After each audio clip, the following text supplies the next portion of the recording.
अथ श्रीमूकपञ्चशती स्तुतिशतकं श्लोकास् 46-50। कवित्वश्रीकन्दः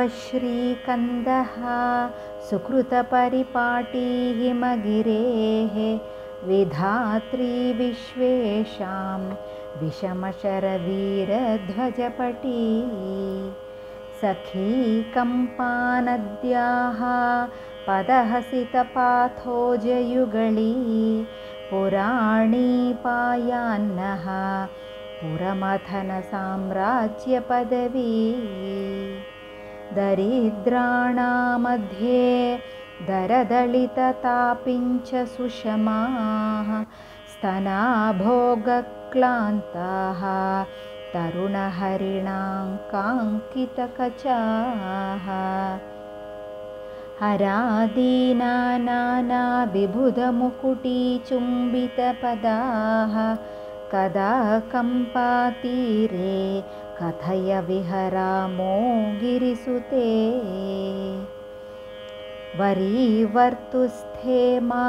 त्वयि मम गिरां देवि मनसो नरीनर्तु प्रौढा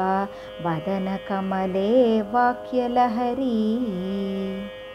चरीचर्तु प्रज्ञा जननि जडिमानः परजने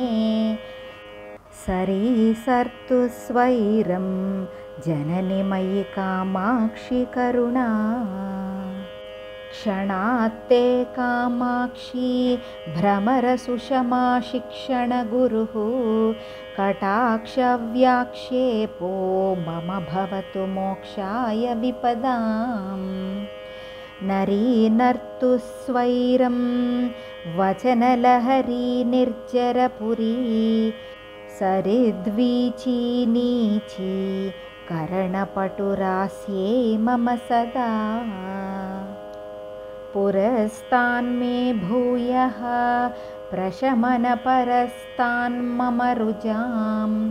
प्रचारस्ते कम्पातटविहृतिसम्पादिनि दृशोः इमां याज्ञामूरीकुरु सपदि दूरीकुरु तमः परीपाकं पाकं झटिति बुधलोकञ्च नयमा।